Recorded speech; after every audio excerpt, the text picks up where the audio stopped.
I'm Allison Smith. On Monday, CBC presents the world premiere movie adaptation of Michael Ignatjeff's acclaimed book, Scar Tissue. Two brothers cope very differently as their mother, once a brilliant painter, is stricken with Alzheimer's disease. Next, Gerald Bull was a Canadian engineer once famous for making ingenious weapons, infamous for sharing them with countries like Iraq. All these years later, are his deadly designs still Saddam's secret weapon? Here's the Fifth Estate.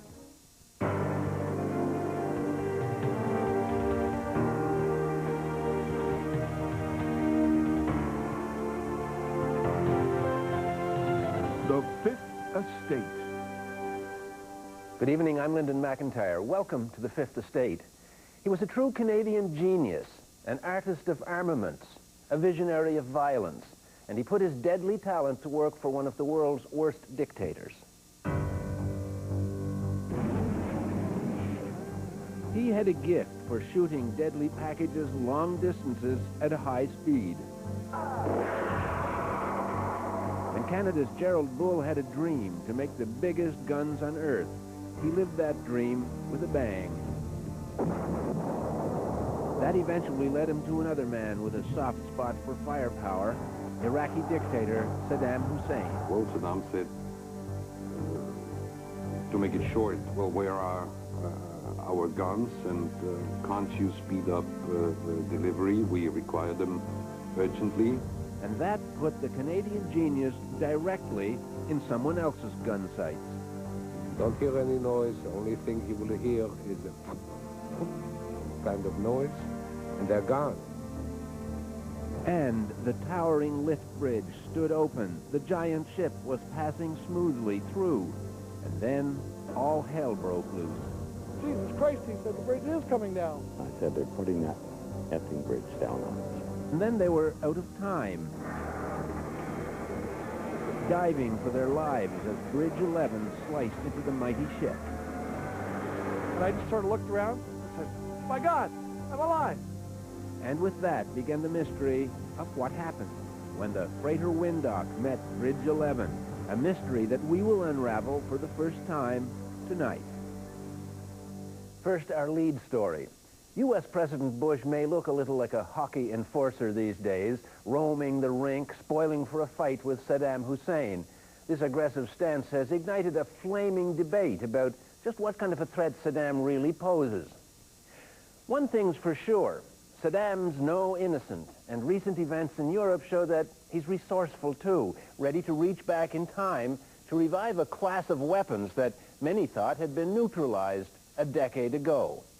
The story of the supergun and its Canadian creator is the sort of amazing yarn that could have jumped out of a James Bond film and straight into the headlines. A yarn that was uncovered by the Fifth Estate. Dictators and their guns. An enduring image in human history. The Iraqi dictator Saddam Hussein once had all the guns he needed, back when he was a friend of the Western democracies. But since the Gulf War in 1991, he's been considered a psychotic by the West, someone not to be trusted with a gun. For most of the 90s, UN inspectors were in Iraq monitoring Saddam's arsenal, making sure he wasn't developing more serious weapons from nuclear and chemical and biological technology. When they found something suspicious, they responded with dispatch.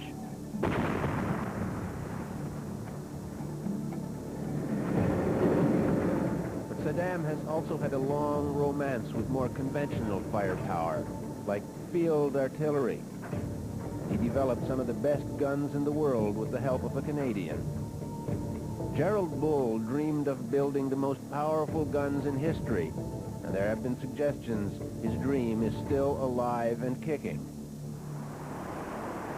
Mannheim, Germany. Authorities here recently charged 2 German businessmen for trying to bypass a weapons ban by selling high-tech drilling gear to Iraq. German prosecutor Hubert Jobski. Den Angeklagten wird vorgeworfen, in der Hauptsache Bohrgeräte, Tiefbohrgeräte geliefert zu haben, die geeignet sind, 10 Meter lange Kanonenrohre zu bohren. Der Herstellerfirma wurde vorgegaukelt, Die Geräte bleiben im Inland. Also der Endverbleib würde in Deutschland sein. Nachdem man die Geräte auf diese Weise zu einer Firma in Mannheim gebracht hatte, konnte man sie nun ohne größere Schwierigkeit über Jordanien in den Irak liefern. This is how the gun barrels would probably have ended up. The Al-Fal, a 210-millimeter cannon that can be driven like a truck. It was designed by Gerald Bull and can still outshoot any artillery system in NATO. It fires a projectile weighing over 100 kilograms to a range of about 57 kilometers, which is a long way away. And obviously, with that sort of projectile, you could put high explosive, chemical, or even a nuclear weapon in that. So I think that's probably why he's doing it. It's a very flexible weapon system. Christopher Foss is the editor of the publication Jane's Armor and Artillery, and he's followed Gerald Bull's career for decades. So what we're talking about in Germany, it looks like that the Alfeo has been resurrected. We all thought it had died and passed away, but that appears now to be not the case. It was perhaps ironically a small gun that killed Gerald Bull in 1990. A 7.65 millimeter pistol in the hand of an assassin. To many it was a predictable end for the life of a man who had flirted with controversy and with danger for decades. A brilliant engineer who, perhaps with some justification, felt betrayed by colleagues and politicians and turned to the shadowy world of bootleg arms dealing to fulfill his potential and his ambition. Gerald Bull's obsession with guns started at the University of Toronto, where at the age of 22, he became their youngest ever PhD graduate with a doctorate in aerophysics. Even then, he was stubborn and ambitious. He sneered at what he called cocktail scientists and bureaucrats. But he went to work for bureaucrats in the Defense Department after he graduated in 1951. The Cold War was underway, and there was plenty of work for engineers with big ideas, and he had big ideas about rockets and how far he could make them go.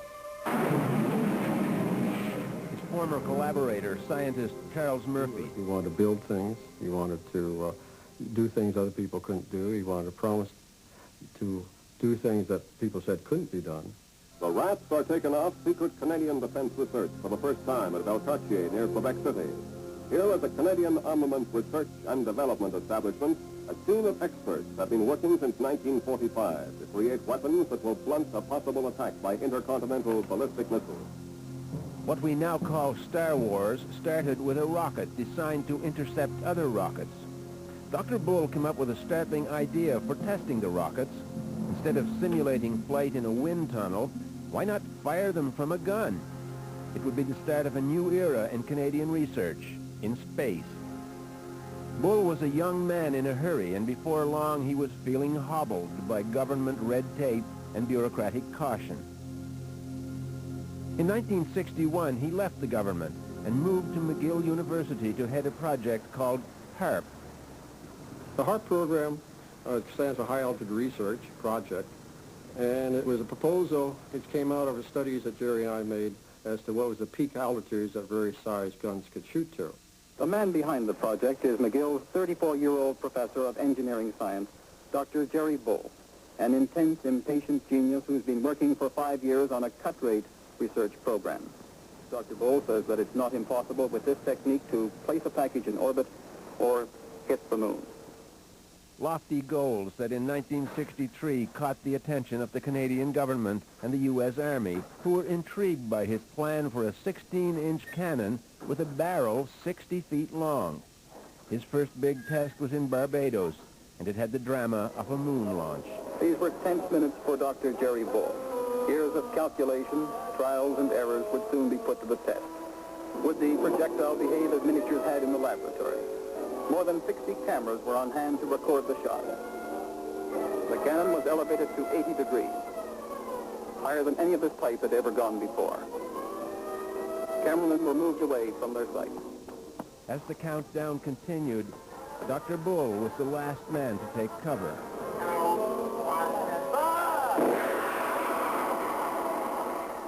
The test was a success.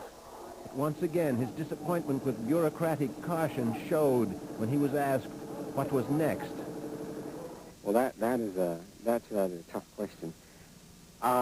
We we felt that the Americans would be more interested in the technique because of their very diversified program and their known diversified approach to all problems.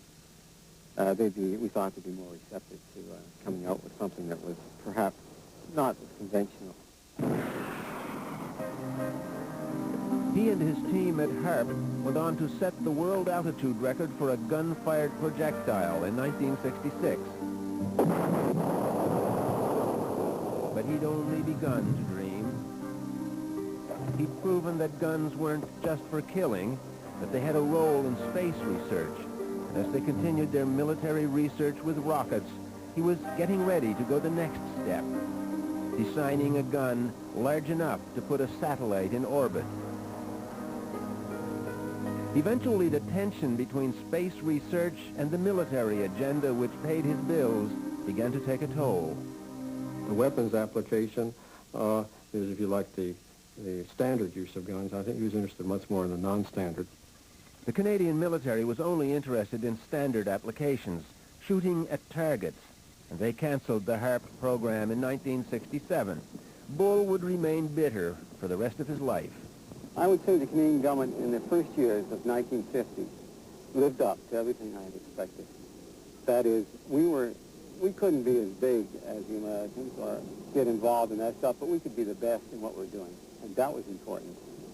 It was when the idea of having the best of something dropped into being mediocrity and just doing nothing. That's a disheartening thing. In 1968, abandoned by the bureaucrats he despised, he set up his own business here on an 8,000-acre site in Quebec, straddling the border with Vermont. It was called the Space Research Corporation. From the air, you could see a firing range and a big gun. He still talked of the potential for space research in guns like this, but he needed money, and there was plenty of money available for conventional weapons. So he began to rethink conventional artillery assumptions, determined to invent a gun that would earn him a fortune.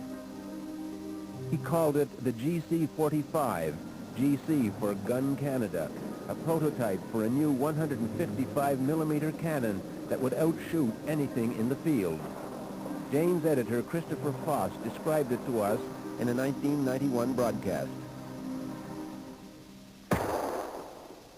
Basically, he developed a 45 caliber barrel and it enabled you to fire a 155 projectile to a range of 40 kilometers, almost double the range of existing artillery at that time, and to do it with accuracy, because that is what counts. Bull was also designing ammunition for the big guns, and now the U.S. military were so interested that they engineered U.S. citizenship for him by a special act of Congress. Before long, he justified their confidence. Bull's 155-millimeter shell releases burning gases that reduce drag and give it that extra range. The shell should have been a winner, but once again, he found himself abandoned at a crucial moment. He was in full production, but the U.S. Army decided not to buy the new shell. He had to go looking for a new customer, and he found one. But the long-term consequences would be catastrophic for him. When we come back, making deals with devils. Saddam said, to make it short, well, where are our guns, and can't you speed up the delivery? We require them urgently.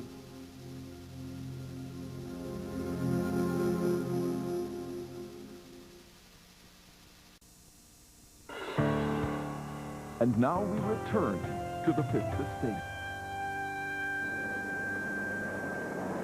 It was 1977. South Africa's army was bogged down in Angola.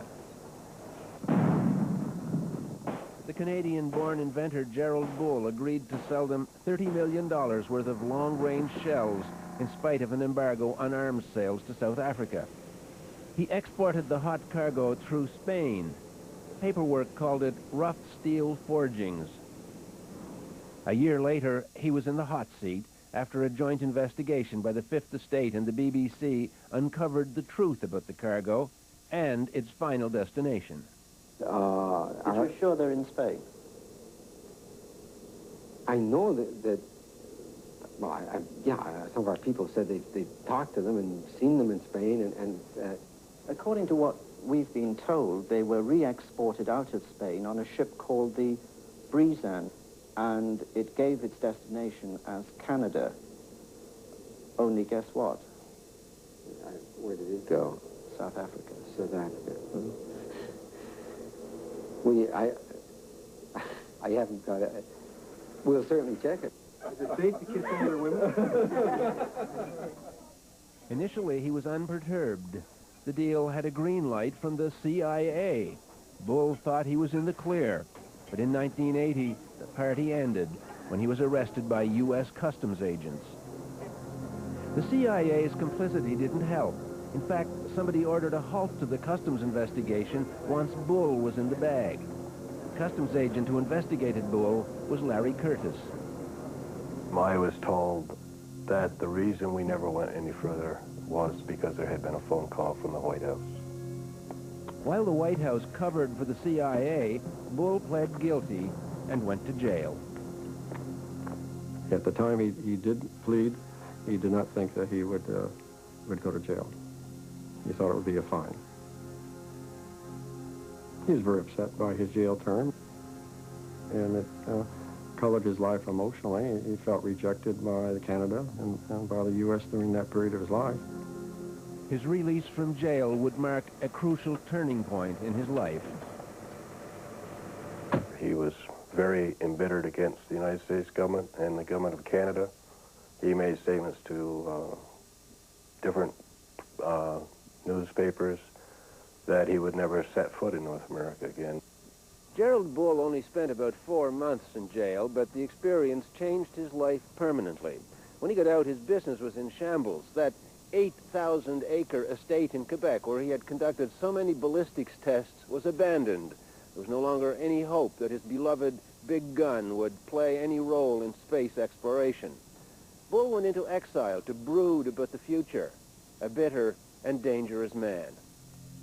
The man who shared his exile and helped him rebuild his life over the next 10 years was his son, Michel.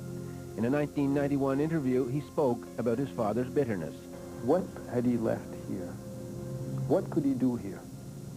The press made him out to look like a Dr. Strangelove, like a mad, evil person. You know, he really had nothing left here. That way he left not just the country, the continent. He put it all behind him. It was mostly a very rational decision. He had nothing left here to work for. You know, all doors were shut. Nobody would talk to him.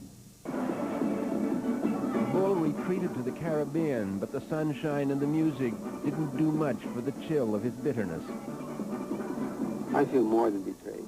I feel that all the memories and all the traditions and everything that I thought the country stood for has been betrayed. They think they've degraded me. They haven't. They think they've broken my spirit. They haven't.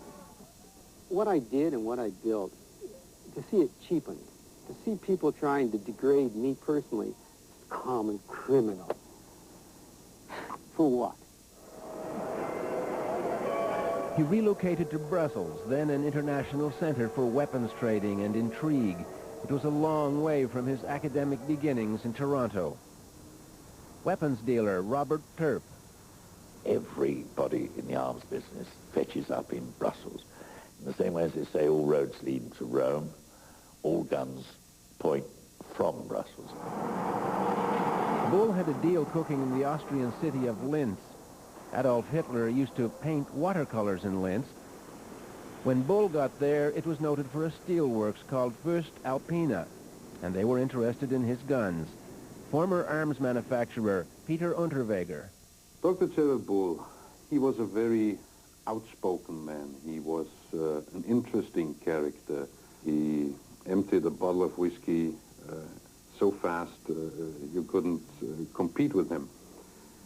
On the other hand, he certainly was, as far as artillery equipment was concerned, an absolute technical genius.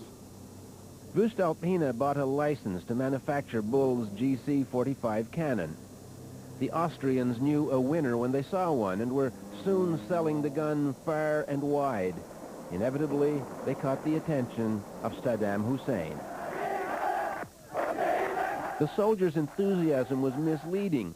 They were in an old-fashioned war with Iran, and it wasn't going very well. Saddam needed something better than his outdated 130-millimeter Soviet guns.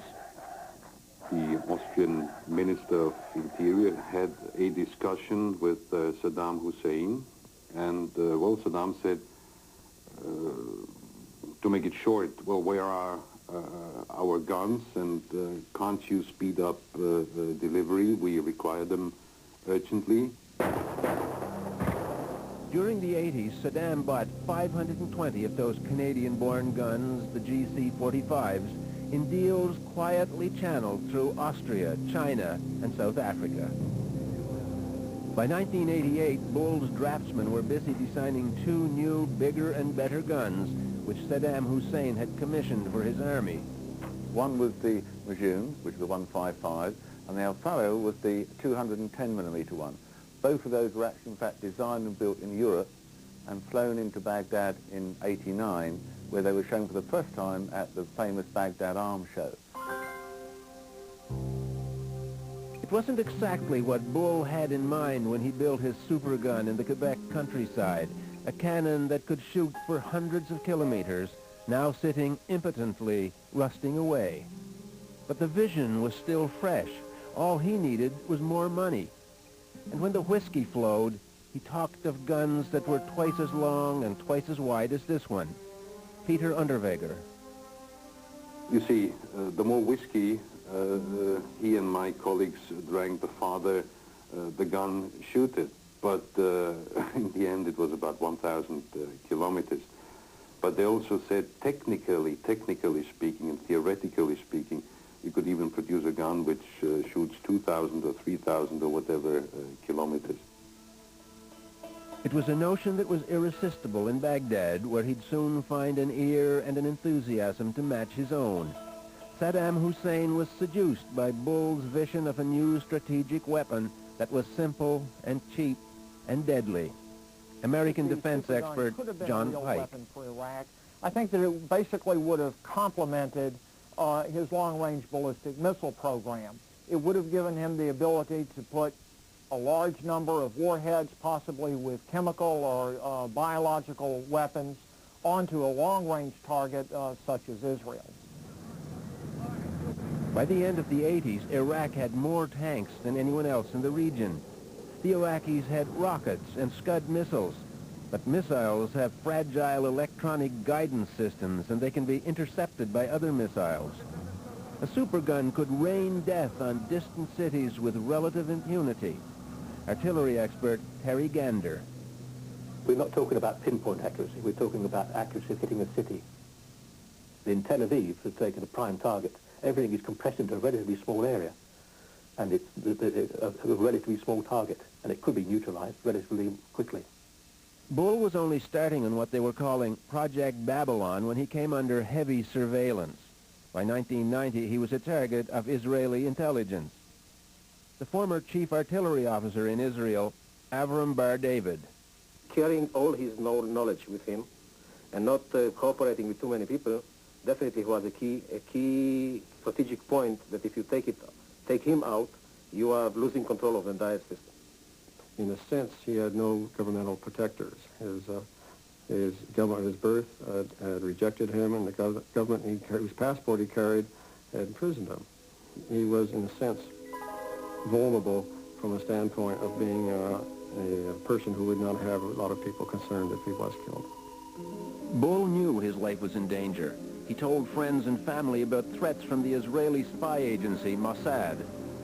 Israeli intelligence experts confirm he was clearly warned, but wouldn't listen. David Halevi. The guy saying, sir, if you carry on, we will have to take harsh action against you, against your companies, and against the people involved with you. I basically walked away from the meeting. I mean, he said, I don't want to listen, I heard enough. With Bull, it was a lost case. His fate was sealed. 2 teams of assassins arrived in Brussels. While one team waited at Bull's apartment, another was outside the office. Despite the threats, Bull was taking no special precautions. Blinded by his ambition, Bull seemed to have been oblivious to the danger he was in. Jerry Bull and the team appeared together at the entrance to his apartment. One guy opens fire, 5 shots. You don't hear any noise. The only thing you will hear is a kind of noise. And they're gone. Gerald Bull was dead. It was now time to kill his dream. 2 weeks later, British customs officials seized a shipment of pipes supposedly destined for a petrochemical plant in Iraq. They were really components for the barrel of Dr. Bull's supergun. The pipes were large enough to handle 350 millimeter and 1,000 millimeter shells. The authorities thought they'd aborted the Babylon project, but within a year, it became obvious they hadn't. Fair feat of engineering, isn't it? After the Gulf War in 1991, UN weapons inspectors found a 350 millimeter prototype for a supergun, almost a carbon copy of Gerald Bull's original design. And they found these, components that could have been assembled for a 1,000 millimeter gun. Because they were classified as potential weapons of mass destruction, they were decommissioned permanently. Weapons experts believed that was the end of the supergun. The good news about the Babylon super cannon is that the thing would be so big, would have such obviously large facilities, that would be one weapons program that satellite imagery would be able to detect, and there's simply no indication that now that they don't have the guiding intelligence of Gerald Bull, that Iraq has tried to revive that particular project. But Saddam managed to salvage 2 products of Bull's genius in artillery. The 2 self-propelled artillery systems were not destroyed because they didn't have to be with the United Nations, and they were still there. Obviously, he's trying to get that program up and moving because they would have a useful capability to his arsenal. Before 1991, few would have guessed that Bull's dream of a supergun had in fact survived his death. The equipment was dismantled, but as history has already shown, ideas are more durable than hardware, and Gerald Bull's ideas have survived him in a place of proven unpredictability. Stay with the Fifth Estate. When we come back, irresistible force, immovable object, inevitable result. Watch it again. The wheelhouse is sheared off. That's where Hiscock lies curled up on the floor. The ship's entire navigational system is gone. Next, the Windhoek's massive smokestack. Fuel tanks are being ruptured. Diesel is pouring into the engine room and onto the deck. Holy shit. God, jump off the boat side. Look at all the people I know just what happened. Jim, where's the boys?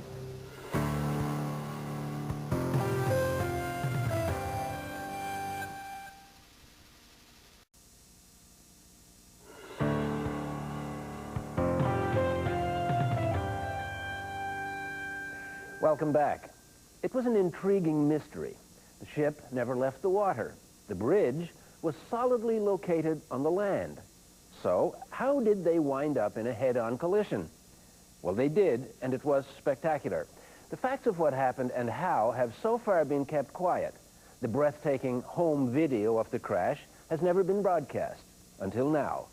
The Fifth Estate has unearthed the strange story of what happened at Bridge 11. Former CBC investigative reporter Ross Rutherford tells the tale.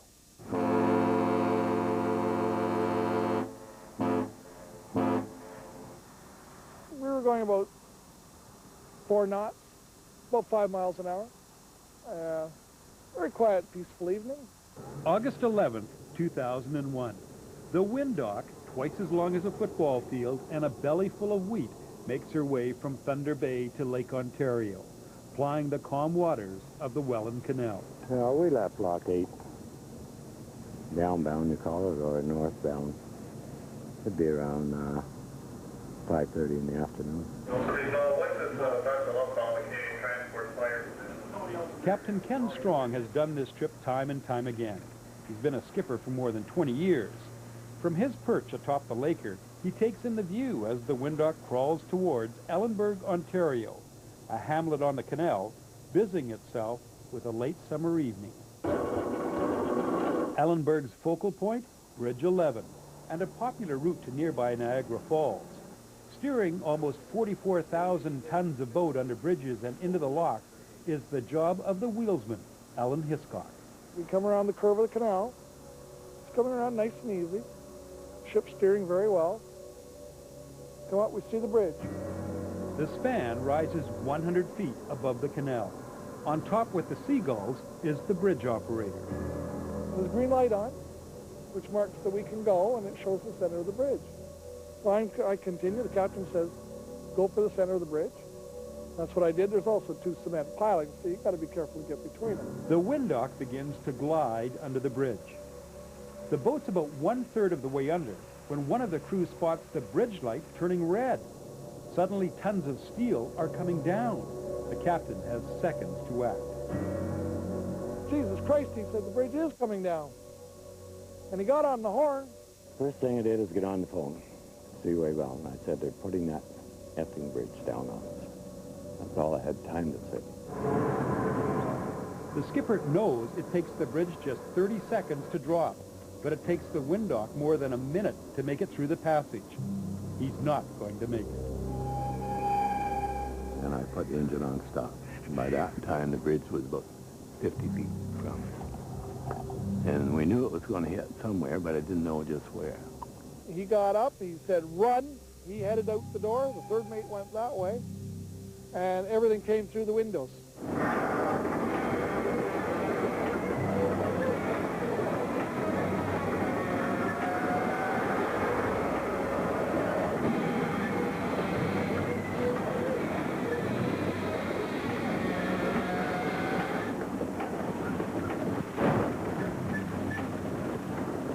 Scared like a rabbit. Totally petrified. Watch it again. The wheelhouse is sheared off. That's where Hiscock lies curled up on the floor. The ship's entire navigational system is gone. Next, the Windhawk's massive smokestack. Fuel tanks are being ruptured.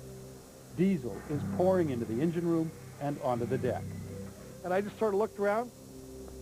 I looked around, I said, my God, I'm alive. Alan Hiscock stumbles down the stairwell to the lower deck. He can't believe it. No one's been killed. Then it gets worse. Holy shit. God, jump off the boat, guys. Look at all the people waiting. I know just what happened. Jim, where's the boys?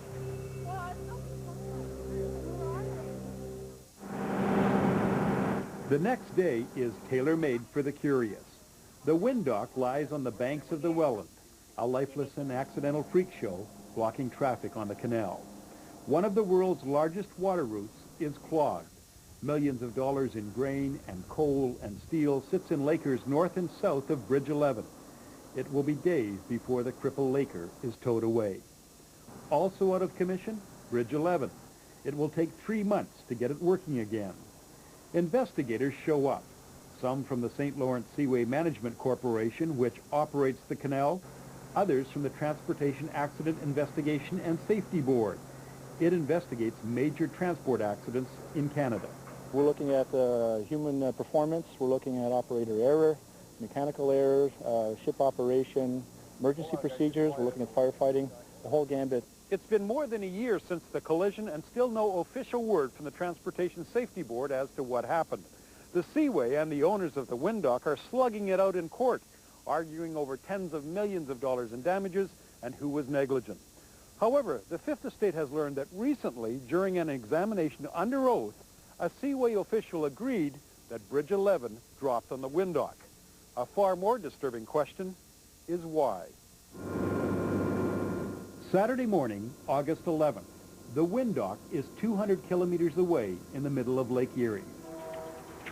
The bridge operator is at home. It's his day off after 2 days of 12-hour shifts. He wakes up early and follows his usual routine. Then his back starts acting up. It's a chronic condition, and so he takes a couple of painkillers called Darvon N. Darvon N is not to be taken if you're operating heavy machinery, and it's not to be mixed with alcohol. At lunchtime, he has some wine. In early afternoon, the Seaway unexpectedly calls, asks the bridge operator to work overtime that evening. He agrees. The Seaway will later say that following the collision, it learned that the bridge operator had consumed 3 glasses of wine between 11:30 and 4 that afternoon. The operator arrives at Bridge 11 around 6:30 and takes over the shift. The wind dock is a couple of hours away. 4 boats pass under Bridge 11 on his watch, without problem. Just before the wind dock arrives, the bridge operator calls the Seaway Control Center twice. In the first conversation, he sounds confused. The second call is actually a mistake. It's supposed to be going to another location. The person in the control center who receives that second call says the bridge operator is, quote, fucked and on heavy medication. The Seaway's lawyer will later explain it was just that person's choice of words, and he didn't really notice anything different about the bridge operator that night. When a police officer and Seaway officials show up after the collision, they find the operator sitting in the dark, seemingly in shock. A union official eventually takes him home. But there's no trip to the hospital, no test to determine if the bridge operator may be under the influence of medication or alcohol. The Fifth Estate has learned that investigators now believe the operator was probably impaired. So why didn't the Seaway demand some sort of an alcohol or drug test given the magnitude of what had happened? Well, because of the lawsuit, the Seaway, like a lot of others involved in this tale, won't talk about the issue. But we do know the Seaway now has a new policy involving drugs and alcohol in the works, including testing. And all bridge operators are now being visited by a boss during their shifts. We've also learned that impairment was not the only significant safety issue that reared its head that night. Oh, yeah. Fortunate now. As the crew of the wind dock struggle to control the fire with the equipment they have on board, confusion rules on the banks of the canal. There's so many 911 calls with so much misinformation that fire trucks are sent to the wrong side of the canal. They're forced to double back while the wind dock burns. We can only hit it with our aerials. It's the only thing we can reach it with. It's just a very difficult situation.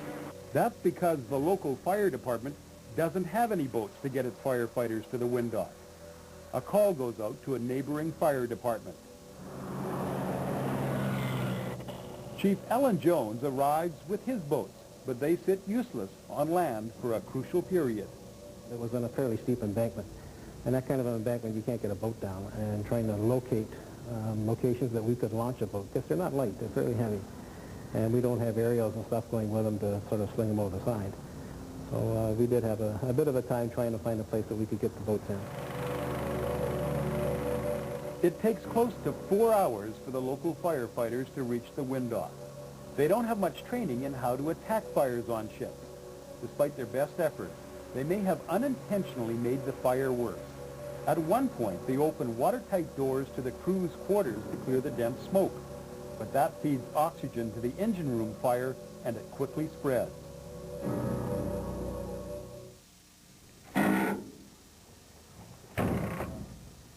Today, the Seaway's official position is that the extensive fire damage was the result of negligence of the ship's owner and its crew, that the boat didn't have enough firefighting equipment, and if it did, the crew didn't know how to use it.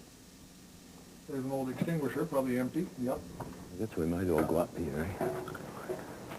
Captain Strong says he and his crew did the best they could. It was local firefighters who understandably were out of their element. They didn't want to go in the hallways, and I guess I can't blame them for that, not knowing the layout of the boat. I just wanted them to just stand in the entrance of the hallways on each side there and try and squirt the hoses down the hallways to keep the engine room casing cool so that the fire wouldn't get out into the accommodations.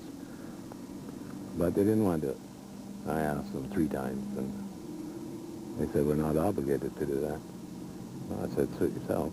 You know, it's going to burn. The Windock spent a year moored in nearby Hamilton Harbor, awaiting its fate. It's so badly damaged, it will never serve as a laker again. It's been sold to become a barge. These were various rooms. I believe that I'm trying to figure out what rooms are which. Wheelsman Ellen Hiscock no longer steers the big lakers. Instead, he's working tugboats. And for the most part, he says he's put his close call behind him. If I think about it, if I start to think about it very much, my heart starts to go again. But not so much. Not so much. I don't dream of it or anything. Mm-hmm. But if I start thinking about it too much, I start. Captain Ken Strong is semi-retired and not spending too much time in a ship's wheelhouse these days. All this area here was a console with your radios and the throttle here and your whistle buttons and whistles. In the meantime, like others, the captain awaits the conclusions of the Transportation Safety Board, while back on the corporate high seas, lawyers continue to fire volleys at each other. Time will tell who was right and who was wrong. But when we're just doing a normal passage, I don't see how we can be wrong. I'm skipper for 22 years, so, you know, we're up and down there every 2 weeks. So we know how to do it. You know, as long as we keep the bridges up.